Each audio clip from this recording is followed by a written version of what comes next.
मित्रांनो, घरोघरी मातीच्या चुली या मालिकेच्या नवीन लेटेस्ट एपिसोडमध्ये आपण असं पाहणार आहोत की इकडे पार्वती आईला हॉस्पिटलाइज केलं असतं आणि त्यांना रक्ताची गरज असते.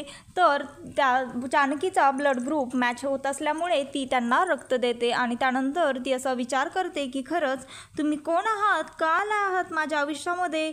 आत्ता खरं तर तुम्ही मला माझ्या नजरेसमोरही नको आहेत, पण परिस्थितीच अशी निर्माण झाली आहे की मला तुम्हाला रक्त द्यायला लागत आहे आणि तुमच्या पोटच्या पोरासोबत रक्त मॅच झालं नाही, ब्लड ग्रुप मॅच झाला नाही, पण माझ्यासोबत कसं काय झाला ते तर मला माहीतच आहे की ऋषिकेश तुमचा मुलगा नाही आहे, तुम्ही अनोळखी आहात आमच्या सर्वांसाठीच. पण मग माझंच रक्त तुम्हाला कसं मॅच झालं. तुम्ही मला माझ्या आईपासनं तोडलं, माझं घर उद्ध्वस्त केलं, माझ्या घराचे हिस्से केले, आमच्या घरामध्ये माणसात माणूस ठेवलं नाही. त्या ऐश्वर्याच्या नादी लागून का तुम्ही माझ्या आयुष्यामध्ये आला आहात आणि का तुम्ही माझ्या मागे लागलायत. मी तुमचं काय वाईट केलं आहे. खरंच तुम्ही कुठनं आला आहात मला काहीच कळत नाही. हे सर्व काय नियतीने माझ्यासोबत खेळ लावला आहे. आता तर मला माझ्या आईशिवाय बिलकुलच राहवत नाही, कारण माझं मन लहान लेकरासारखं हट्टच करत आहे, मला आई पाहिजे. त्यानंतर ती असं म्हणून रडायला लागते आणि त्यानंतर ती म्हणते माझ्याकडे एवढे सुख असतानाही मी कित्येक वेळा आईसाठी व्याकुळ होऊन रडली आहे. हे माझी मलाच माहीत आहे, कारण मी तुमची जसे पाय चेपले, तुमची बेनीफणी केली, तसं ते सर्व गोष्टी मला माझ्या आईसाठीही करायच्या आहेत. त्यामुळे तुम्ही लवकर शुद्धीवर या आणि माझी आई कुठे आहे, कोण आहे, माझ्या आईबद्दल तुम्हाला काय माहीत आहे हे मला सर्व जाणून घ्यायचं आहे. असं म्हणून ती तिच्या आईसाठी आईच्या आठवणीमध्ये रडत असते. मी अनाथ आहे हा माझ्यावरचा टिपका मला कायमस्वरूपी संपून टाकायचा आहे. आज एवढ्या दिवसांनी मला कळालं आहे की मी अनाथ नाही आहे, माझीही आई आहे, माझंही या जगामध्ये कोणीतरी आहे. एवढे दिवस मी स्वतःला एकटं समजत होते, मी असं समजत होते की खरंच मी अनाथ आहे, पण आता मात्र माझी आई आहे. पण माझी आई जिथे कुठे असेल मी तिला सापडूनच राहील, पण त्यासाठी तुम्ही शुद्धीवर यायला हवं आणि मी हे सर्व त्यासाठीच करत आहे. त्यानंतर ती असं म्हणून रडायला लागते, स्वतःला खूप त्रास करून घेते आणि म्हणते खरंच तो फोटो तुमच्याकडे कुठनं आला असेल, कुठून तो फोटो तुमच्याजवळ आला असेल. खरंच मला ह्यातलं काही माहीत नाही, पण आता मात्र मला माझ्या आईला भेटण्याची आस लागली आहे. त्यानंतर इकडे ऐश्वर्या आणि सारंगला तर भीतीच बसलेली असते. आता जर ती पार्वती शुद्धीवर आली आणि जानकीने जर तिला विचारलं तर आपला खेळ संपणार. त्यामुळे ऐश्वर्या एक प्लॅन करते. ती सारंगला सांगते मी मागच्या वेळेस जसं तुम्ही विष घेण्याचं नाटक केलं होतं त्यावेळेस हॉस्पिटलमध्ये नर्स बनून आले होते, मी आत्ताही तसंच नर्स बनून त्या पार्वतीकडे जाणार आणि तिथली औषधाची बॉटलमध्ये हे विष टाकून येणार, म्हणजे जानकी स्वतःच्या हातानेच स्वतःच्या आईचा नकळत जीव घेईल आणि त्याचा आळही आपल्यावर येणार नाही. असं म्हणून ती सारंगला हा सर्व प्लॅन सांगत असते. सारंग फार घाबरलेला असतो. सारंग म्हणतो आपण एखाद्याचा जीव कसा घ्यायचा. त्यावर ऐश्वर्या म्हणते आपला जर जीव वाचवायचा असेल तर आपल्याला सारंग हे करायलाच लागेल. असं ती त्याला पटवून देते आणि ती म्हणते तो म्हणतो मीही तुमच्यासोबतच येतो ऐश्वर्या. त्यावर ती म्हणते नको, तुम्ही इथेच थांबा आणि इथल्या सर्व अपडेट मला द्या. त्यावर तो म्हणतो गेल्या वेळेस तुम्ही कशा त्या जानकीला पकडल्या गेल्या होता तसं यावेळेस पकडल्या जाऊ नका, अगदी सावधपणे हे सर्व करा. आणि इकडे नानासाहेब त्या हॉस्पिटलमध्ये पार्वतीला भेटण्यासाठी म्हणून पोहोचलेले असतात. तेवढ्यातच तिथे जानकी पार्वती आईला ब्लड डोनेट करून येते आणि पार्वती म्हणते नाना तुम्ही एवढ्या रात्री कशाला इकडे आलात, उगाच कशाला तुम्ही त्रास करून घेतला, आम्ही दोघे होतो ना इथे. त्यावर नाना म्हणतात यात त्रास कसला, मी गाडीने आलो आणि गाडीने जाणार, पण तू कशी ग दरवेळेस या घरावर संकट आलं की जगाची माऊली असल्यासारखी या घराच्या पाठीशी उभी राहतेस आणि आत्ताही बघ ना पार्वतीच्या पोटच्या पोराचं रक्त तिला मॅच झालं नाही, पण तुझं ब्लड मात्र बरोबर मॅच झालं. खरंच मी तुझा खूप आभारी आहे. आणि तेवढ्यातच डॉक्टर येतात आणि डॉक्टर सांगतात की आता धोका टळला टळला आहे. फक्त 24 तास आपल्याला अंडर ऑब्झर्वेशनमध्ये ठेवावं लागेल. जानकी म्हणते, नाना ही तर तुमचीच शिकवण आहे. तुम्हीच नेहमी सांगता ना, गरजेला लाज आणि मदतीला माज कधी असू नये. तुम्ही जे सांगितलं मी तेच केलं आणि ह्यांच्या जागी कोणीही असतं तरीही मी त्यांची मदत नक्कीच केली असती. त्यानंतर ऋषिकेश म्हणतो, जानकी तू आणि नाना घरी जा, मी इथे थांबतो. त्यावर जानकी म्हणते, नाही ऋषिकेश, तुम्ही आणि नाना घरी जा, मी इथे थांबते. कारण बाईला बाईसोबत असली की कसं कम्फर्टेबल वाटेल, त्यामुळे मी सांगत आहे तुम्ही जा. आणि काही लागलंच तर मी फोन करेन ना, तसं तुम्हाला मी कळवेन. कारण घरी ओवी ही एकटी आहे. त्यावर मग ऋषिकेश म्हणतो, ठीक आहे. आणि नाना म्हणतात, मी आत्ता पार्वतीला लगेच बघून आलो, थांब ऋषिकेश. आणि ऋषिकेश जानकीला खाली बसवतो. त्यानंतर इकडे नाना पार्वतीची तब्येत बघायला जातात, पण ती ICUमध्ये असल्यामुळे त्यांना तिथे जाता येत नाही. ते दुरूनच पार्वतीला पाहतात आणि इकडे नाना येतात आणि मग त्यानंतर ते दोघेही घरी जायला निघतात. घरी जाताना ऋषिकेश जानकीला म्हणतो, तुझीही काळजी घे आणि पार्वती आईचीही काळजी घे आणि जर काही लागलंच तर कॉल कर, असं म्हणून ते दोघेही घरी जायला निघतात. त्यानंतर इकडे ऐश्वर्या ते दोघे हॉस्पिटलच्या बाहेर पडताना पाहून त्यानंतर लगेचच हॉस्पिटलमध्ये घुसते आणि नर्सचा ड्रेस घातलेला असतो तिने. त्यानंतर ती आजूबाजूला कोणी नाही आहे ना याची खात्री करते आणि त्यानंतर ते मास्क स्वतःच्या तोंडाला लावते. त्यानंतर ती थोडंसं आतमध्ये जाते आणि फर्स्ट फ्लोअरला त्या पार्वती आईची रूम शोधायला लागते. त्यानंतर तिथे तिला पार्वती आईची रूम सापडत नाही. त्यानंतर ती सेकंड फ्लोअरला जाते आणि तिथे मात्र तिला त्या डेस्कवर बसलेली जानकी दिसते. त्यावर ती म्हणते, ही जानकी पण ना कधीही मांजरीसारखे माझ्या कामामध्ये आडवी येत असते आणि माझ्या कामाचा सगळा घोळ करून टाकते नेहमीच. त्यानंतर इकडे सारंग त्याच्या रूममध्ये एकटाच बसलेला असतो.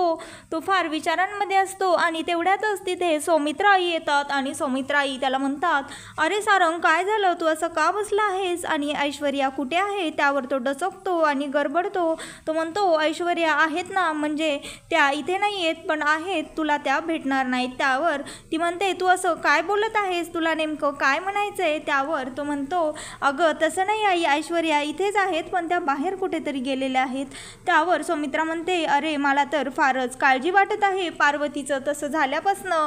त्यावर सारंग म्हणतो, आई तू कशाला काळजी करतेस? त्यावर ती म्हणते, जर तिला काही झालं ना तर नाना मला कधीच माफ करणार नाहीत आणि मीही स्वतःला माफ करू शकणार नाही. सारखं माझं मन मला खात राहील. मला असं वाटतं की माझ्यामुळेच असं झालं असेल. त्यावर सारंग म्हणतो, आई तू कसलाच विचार करू नकोस आणि तू कशाला त्या बाईचं वाईट वाटून घेत आहेस? ती थोडीच आपली कोणी लागते, ती तर खोटी पार्वती आई आहे. त्यावर तो स्वतः डचकतो. त्याला वाटतं आता मी खरं सांगून टाकलं, पण सौमित्रा त्याला वेगळ्या अर्थाने घेते आणि म्हणते, हो ना, पण ती जी कोणी असेल बाई पण ती बरी व्हावी, मी अशी देवाला प्रार्थना करत आहे.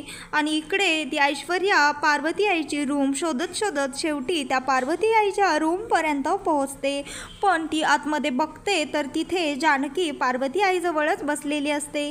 त्यावर ती म्हणते, आता ही बाई कधी ह्या रूममधनं बाहेर जाईन आणि मी कधी औषध बदलेन? ही बाई नेहमीच माझ्या मध्ये मध्ये का करत असते? मी हिचं काय बिघडवलंय? आणि इकडे सौमित्रा फारच काळजीमध्ये असते. ती स्वतःच्या आईला म्हणते, आई मला फार टेन्शन आलं आहे. त्यावर तिची आई म्हणते, ह्या कपाळावरच्या काळजीच्या सुरकुत्या जरा बाजूला ठेव आणि तू कशाला ग एवढी तिची काळजी आणि पुळका करतेस? त्यावर ती म्हणते, आई मला खरंच समजत नाहीये, तू माझी समजूत काढतेस की मला धीर देतेस की टोमणे देत आहेस? त्यावर ती म्हणते, बरं बरं मी तुला काही न बोललेलंच बरं, कारण मी तुला माझं काहीच पटत नाही. ती बाई एक नंबरची बन्यान आहे. त्यावर ती म्हणते, अगं ती कशीही असू देत पण सध्या परिस्थिती काय आहे त्याचं तरी तुला थोडंसं भान असू दे. असं म्हणून ती स्वतःच्या आईला गप्प करते आणि ती स्वतः देवाकडे प्रार्थना करते की पार्वती आई लवकर बरी व्हावी. तेवढ्यातच तिथे नानासाहेब आणि ऋषिकेश पोहोचतो. त्यावर लगेच सौमित्रा नानासाहेबांना त्या पार्वती आईची चौकशी करते आणि विचारते, आता त्या कशा आहेत, तिला बरं तर आहे ना?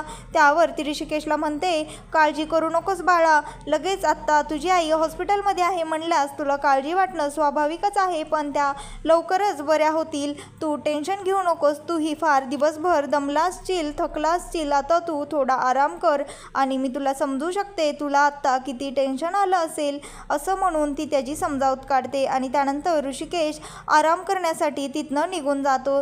त्यावर तिची आई काही बोलण्याच्या आतच सौमित्रा तिला गप्प करते आणि इकडे ऐश्वर्या त्या जानकीची त्या पार्वतीच्या रूममधनं बाहेर येण्याची वाट बघत असते.